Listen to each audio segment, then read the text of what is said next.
നമുക്കിപ്പം T B mini കൂടി ചേരുന്നു, അഭിഭാഷക. ടി ബി മിനി, നമസ്കാരം, വെരി ഗുഡ് മോർണിംഗ്. വളരെ പ്രധാനപ്പെട്ട ഒരു വിവരമാണ് നമ്മളിപ്പോൾ ഈ പ്രേക്ഷകരുടെ മുന്നിലേക്ക് എത്തിക്കുന്നത്. ടി ബി മിനി, അതിന് എത്രമാത്രം ഗൗരവമുണ്ടെന്ന് അങ്ങുകൂടി ഒന്ന് പറയൂ. കാരണം നമ്മളുടെ വിവരാവകാശ നിയമപ്രകാരം സംസ്ഥാനത്തെ വിവരാവകാശ ഓഫീസർ നമുക്ക് ഇന്ന ഭാഗങ്ങൾ ഒഴിവാക്കി ഈ റിപ്പോർട്ട് നൽകുന്നു എന്ന് ഉത്തരവിട്ട് കഴിഞ്ഞാൽ അതിന്മേൽ ഒരു വകുപ്പിലെ ഉദ്യോഗസ്ഥന് കൂടുതൽ പേജുകൾ ഒഴിവാക്കാൻ കഴിയുമോ? അതായത് വിവരാവകാശ കമ്മീഷണർ നമുക്ക് നൽകണമെന്ന് ഉത്തരവിട്ടതിന് ശേഷം അതായത് വളരെ ക്ലാരിറ്റിയോടുകൂടി ഞാൻ പറയാം, അതായത് വളരെ ഗുരുതരമായ ഒരു കാര്യമാണ് നമ്മൾ പ്രേക്ഷകരുടെ മുന്നിലേക്ക് എത്തിക്കുന്നത്. വിവരാവകാശ നിയമത്തെ അട്ടിമറിച്ചിരിക്കുന്നു എന്നുള്ളതാണ് ഞങ്ങൾ മനസ്സിലാക്കുന്നത്. ശരിയാണോ?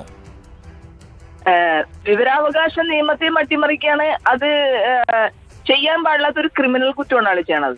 കാരണം അയാൾക്ക് അതിന് യാതൊരു റൈറ്റുമില്ല. വിവരാവകാശ കമ്മീഷൻ തരാൻ പറഞ്ഞത് അങ്ങനെ തന്നെ തരണം. അല്ലല്ല, വിവരാവകാശ കമ്മീഷൻ തരാൻ പറഞ്ഞത് ഇതിന്റെ 2 ഭാഗങ്ങൾ മാത്രം ഒഴിവാക്കാനേ അവർ ആവശ്യപ്പെട്ടുള്ളൂ. 81 മുതൽ 100 വരെയുള്ള പേജുകൾ ഒഴിവാക്കണം, 96ാമത്തെ ഖണ്ഡിക ഒഴിവാക്കണം. ഇത് രണ്ടുമാണ് വിവരാവകാശ കമ്മീഷണർ ആവശ്യപ്പെട്ടത്. എന്നിട്ട് ആ ഉത്തരവിൽ പറയുന്ന ഒരു ഭാഗം മറ്റു ഭാഗങ്ങൾ കൂടി ഇനി സ്വകാര്യതയെ ബാധിക്കുന്ന വിഷയമുണ്ടെങ്കിൽ അത് സ്റ്റേറ്റിന് തീരുമാനിക്കാവുന്നതാണ്. അങ്ങനെ തീരുമാനിച്ചതിന് ശേഷം ഏകദേശം 121ഓളം ഖണ്ഡികകൾ സർക്കാർ ഒഴിവാക്കിയിട്ടുണ്ട്. അത് ആയിക്കോട്ടെ, അത് സ്വകാര്യത ബാധിക്കുന്ന വിഷയമാണെങ്കിൽ പോലും അതിനുശേഷം സ്റ്റേറ്റ് പബ്ലിക് ഇൻഫർമേഷൻ ഓഫീസർ ഒരു ഉത്തരവിടുന്നു. ആ ഉത്തരവിട്ടതിനു ശേഷം പിന്നീട് അതിന്മേൽ നീക്കം ചെയ്യാൻ സാധ്യമാണോ SPO അറിയാതെ? ഇല്ല, പറ്റില്ല. ഒരു തർക്കമില്ല, 100% തർക്കമില്ലാത്തൊരു കാര്യം. പറ്റില്ല. ആൾക്കെതിരെ ശരിക്കും പറഞ്ഞാൽ നടപടി എടുക്കണം.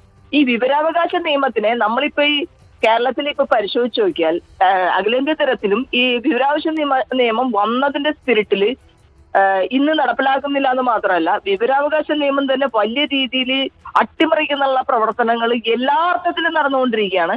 അതിന് ഭേദഗതി നടത്താൻ കേന്ദ്ര സർക്കാർ ശ്രമിച്ചു.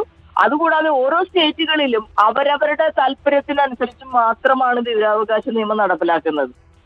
ഒരു ഇടതുപക്ഷ സർക്കാരിൽ ഇരിക്കുന്ന ആൾക്കാർ നമ്മൾക്കിത് ചർച്ച ചെയ്യാൻ തന്നെ നാണക്കേടാന്നേ. ശരിയാണ് അഡ്വക്കേറ്റ് ടി ബി മിനി. ഞാൻ ഒന്നുകൂടി അതിനകത്തൊരു ക്ലാരിറ്റി വരുത്താൻ വേണ്ടി ചോദിക്കുകയാണ് അഡ്വക്കേറ്റ് ടി ബി മിനി, കണ്ടുകൊണ്ടിരിക്കുന്ന പ്രേക്ഷകർക്ക് വേണ്ടി ഞാനത് ഒന്ന് വിശദീകരിക്കാം. ഇങ്ങനെ നമ്മുടെ കയ്യിലുള്ള ഹേമ കമ്മിറ്റി റിപ്പോർട്ടിൽ അതേപടി നമുക്ക് കിട്ടില്ല. അതിൽ വിവരാവകാശ കമ്മീഷൻ 2 ഭാഗങ്ങൾ ഒഴിവാക്കാൻ പറഞ്ഞു, അത് ഒഴിവാക്കുന്നു. ശരി. അതിനുശേഷം സ്റ്റേറ്റ് പബ്ലിക് ഇൻഫർമേഷൻ ഓഫീസർ ഇന്ന ഭാഗങ്ങൾ ഒഴിവാക്കി ഇന്ന ഭാഗം തരാം എന്ന് പറയുന്നു. തരാമെന്ന് സ്റ്റേറ്റ് പബ്ലിക് ഇൻഫർമേഷൻ ഓഫീസർ നമ്മളോട് ഉത്തരവിട്ടിരിക്കുന്ന ഭാഗം പിന്നീട് അതിൽ നിന്ന് അപ്രത്യക്ഷമാവുന്നത് എങ്ങനെയായിരിക്കും? അങ്ങനെ സംഭവിക്കാൻ സാധ്യതയില്ലല്ലോ. അതെ ഇപ്പൊ പറയണത് വായിച്ചു നോക്കിയിട്ടില്ല എന്ന് പറയുന്ന ആൾക്കാരാണ്. അവർക്ക് ആവശ്യമായിട്ടുള്ളത് അവർ വായിച്ചു നോക്കിയിട്ടുമുണ്ട്. അവർക്ക് ആവശ്യമായിട്ടുള്ളതൊക്കെ അവർ മാറ്റുകയാണ്. ഇനി ഒരു കാര്യം കൂടി ഞാൻ പറയാം ടി ബി മിനി. ഈ 96ാമത്തെ പാരഗ്രാഫിൽ പറയുന്നത്, അങ്ങയുടെ കയ്യിൽ റിപ്പോർട്ട് ഉണ്ടെങ്കിൽ അത് വായിച്ചു നോക്കാം. ആ റിപ്പോർട്ടിൽ പറയുന്നത്, ഇതിൽ പ്രമുഖരായിട്ടുള്ളവർ ലൈംഗിക പീഡനം നടത്തിയതായി ഈ കമ്മിറ്റിക്ക് ബോധ്യപ്പെട്ടിരിക്കുന്നു. We are satisfied from the evidences എന്ന് പറഞ്ഞിട്ടാണ് പറയുന്നത്. അവരുടെ പേര് വിവരങ്ങൾ who were named before the committee എന്നാണ്. ഈ കമ്മിറ്റിക്ക് മുമ്പിൽ അങ്ങനെ പ്രമുഖരായ ചില വ്യക്തികൾ ലൈംഗിക പീഡനം നടത്തിയവരുടെ പേരുകളുണ്ട് എന്നാണ്. ഇതാണ് 96ാമത്തെ പേജിൽ പറയുന്നത്. ആ ഭാഗത്ത് തന്നെയാണ് 97 മുതൽ 107 വരെയുള്ള ഖണ്ഡികകളും ഉള്ളത്. അതായത് പവർ ഗ്രൂപ്പ് എന്ന് നമ്മൾ സംശയിക്കുന്ന കമ്മിറ്റി തന്നെ പറഞ്ഞിരിക്കുന്ന സ്വാധീനശേഷിയുള്ള നടന്മാരുടെ ഈ ചെയ്തികളെക്കുറിച്ചുള്ള മൊഴികളുടെ സൂചനകളാണ് 97 മുതൽ 107 വരെ ഉള്ളത്. പേരില്ല എന്നത് ഓർമ്മിക്കണം. ആ ഭാഗമാണ് സർക്കാർ മറച്ചു പിടിച്ചത് എന്ന് പറഞ്ഞാൽ പവർ ഗ്രൂപ്പിന്റെ സ്വാധീനത്തിന് വഴങ്ങി. ശരിയല്ലേ? അതെ, വേറെ അതില് വിശദീകരണത്തിന്റെ ആവശ്യമില്ല. അത് മാത്രമല്ല, ഇതിന് ഭയങ്കര കോമഡി എന്ന് പറഞ്ഞാലേ, ഈ നിങ്ങൾ ഒരു കാര്യം ഞാനിപ്പോ കിട്ടിയ അവസരത്തിൽ ഞാൻ പറയാണ് അരുൺകുമാർ, നമ്മൾ ചില ചാനലുകളും ചില ആളുകളും ഈ ആ റിപ്പോർട്ടിൽ ഒരു നടിയെ കുറിച്ച് ഉണ്ട് എന്ന് പറയുന്ന ചില വാചകങ്ങൾ ഉദ്ധരിച്ചുകൊണ്ട് അതിനെ ടാർഗറ്റ് ചെയ്തിട്ട് ഇപ്പൊ വരുന്നുണ്ട്. അത് തന്നെ എന്ന് വെച്ചാല് ഈ സ്ത്രീകളെ സംബന്ധിച്ച് ഞാനിപ്പോ ചെയ്തുകൊണ്ടിരിക്കുന്ന കേസുണ്ട്, നടി ആക്രമിച്ച കേസ്. അതാണല്ലോ ഇതിന്റെയൊക്കെ ഒരു തുടക്കം എന്ന് പറയുന്നത്. അപ്പൊ അതിനോട് ഏറ്റവും സിൻസിയർ ആയിട്ട് കാര്യങ്ങൾ പറഞ്ഞ ആ ഒരു വിറ്റ്നസ് ആണ് എന്നെ എന്ത് ചെയ്യാ ടാർഗറ്റ് ചെയ്യുന്നതായിട്ടുള്ള ഒരു ഇത് എനിക്ക് ഈ കുറച്ച് 2-3 ദിവസങ്ങളായിട്ട് പല ചാനലുകൾ പല വ്യക്തികൾ ഇങ്ങനെ നമുക്ക് അത് ഫീൽ ചെയ്യുന്നുണ്ട്. അത് സ്ത്രീകൾക്കെതിരെ എന്ത് പർപ്പസിനാണോ ഈ കാര്യങ്ങളെല്ലാം വന്നത് അതിനെ തകർക്കുന്ന ഒരു രീതിയാണ് ഈ മാധ്യമങ്ങൾ, ചില ആളുകൾ ഇതിങ്ങനെ ചെയ്യുന്നത് വഴി. ഞാൻ ഒരു കാര്യം ഒന്ന് വ്യക്തമാക്കിക്കോട്ടെ. ഈ വിഷയം ഞങ്ങളുടെ ശ്രദ്ധയിൽപ്പെട്ട നിമിഷം തന്നെ ഒരൊറ്റ ചോദ്യത്തിൽ റിപ്പോർട്ടർ ടി വി ആ വിഷയം ഒതുക്കി. ഞങ്ങൾ ഈ ദീദി ദാമോദരനോട് ഈ വിഷയം ചോദിച്ചു, അങ്ങനെ എന്തെങ്കിലും അഭിപ്രായ വ്യത്യാസമുണ്ടോ? ഇല്ല എന്ന് ക്ലാരിറ്റിയോട് കൂടി ഒരു മറുപടി വന്നു. ക്ലാരിറ്റിയോട് കൂടി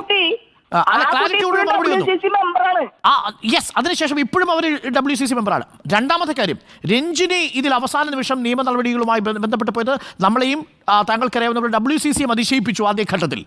എന്നോട് വളരെ വ്യക്തമായി രഞ്ജിനി ഹരിദാസ് മനസ്സു തുറന്നു. ക്ഷമിക്കണം, Ranjini, I am sorry, Ranjini ഈ വിഷയത്തിൽ മനസ്സു തുറന്നു. ആ രഞ്ജിനി മനസ്സു തുറന്നപ്പോൾ നമുക്ക് ബോധ്യപ്പെട്ട കാര്യം രഞ്ജിനി അതിൽ സംശയിക്കേണ്ടതില്ല എന്നാണ്.